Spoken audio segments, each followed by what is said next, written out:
Vamos lá. Para melhorar isso aqui, em questão de melhoria no código mesmo, em vez de toda vez que eu tiver que acessar uma propriedade, eu ficar chamando getComponent transform.localScale, se eu for utilizar diversas vezes ela, eu posso fazer isso aqui que eu fiz. Ó. Eu crio uma variável para poder receber essas informações. Então, por exemplo, aqui nós temos uma variável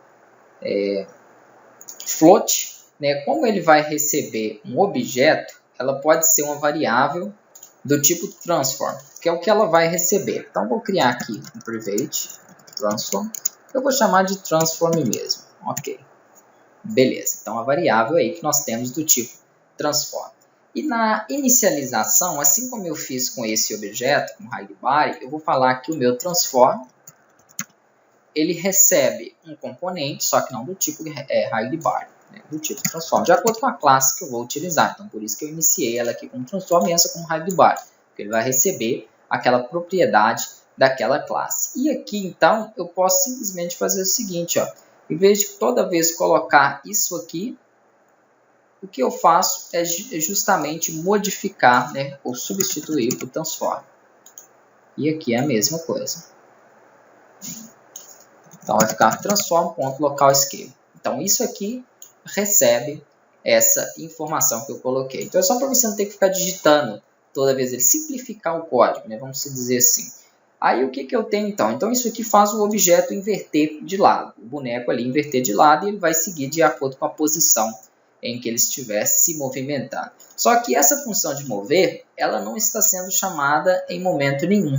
Eu tenho que chamar ela aqui dentro do meu atualizador. Só que em vez de utilizar o update, eu vou utilizar a fixed, que eu ensinei para vocês aí em cursos anteriores, que não trabalha com atualização quadro a quadro. Ela faz por exemplo, se o seu processador for mais lento, na update, ele vai executar menos quadros. Se ele for mais rápido, ele vai executar mais quadros. Dessa forma aqui, chamando fixed update, ele não acontece, sempre vai executar da mesma forma. Então aqui dentro eu vou chamar a minha função de movimentar. Deixa eu dar um Ctrl S por enquanto. Vamos ver se não tem nenhum erro no código. Assim que ele atualiza o script aqui, ele aparece abaixo, caso tenha algum erro. Me parece que não tem. Eu vou selecionar o meu objeto. Eu vou ter que aplicar esse objeto nesse meu script dentro do meu objeto. Então, o que eu tenho aqui são algumas informações. Deixa eu aumentar aqui novamente ele.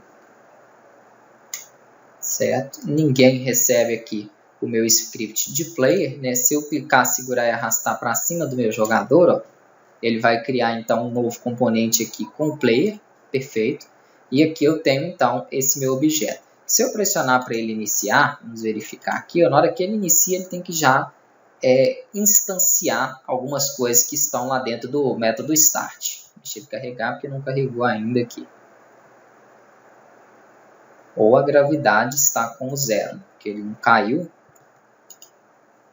Não, porque ele não tinha carregado ainda. Agora sim, então ele carregou ali o meu objeto. Aqui se eu pressiono para a direita, só que ele está dando um transform de tipo errado. Então, ele está transformando aqui do tipo errado. Ele está virando, mas ele está virando em outras posições ali também. Então, tem que corrigir basicamente isso aí. Deixa eu voltar aqui no meu código. E eu não dei também a velocidade, Então, por isso que ele não está se movendo aqui, não está tendo velocidade. Deixa eu só colocar essa velocidade para ele aqui, ó. Então, logo depois desses if e else if, dentro da função mover, pega o seu corpo rígido, ponto velocity, que é o nome da nossa variável, e ela vai receber o quê? Um new vector 2, para a gente trabalhar com essa velocidade, e dentro dessa velocidade eu vou passar um movimento em x vezes a velocidade, que é o nosso speed, que nós criamos lá. Só que o vector 2, ele tem a primeira posição, que é o eixo x, e ele tem a segunda posição, que é o eixo y. Então ele pode ir em um ambiente 2D para a esquerda e para a direita, movimentando no x, que vai ser isso aqui, o valor que tiver em movimento x vezes a velocidade, e para baixo para cima. Só que eu não quero que ele movimente para baixo para cima, quando eu quiser somente direcionar o objeto. Isso vai ser no pulo. Na hora do pulo a gente vai ter que colocar aqui alguma coisa.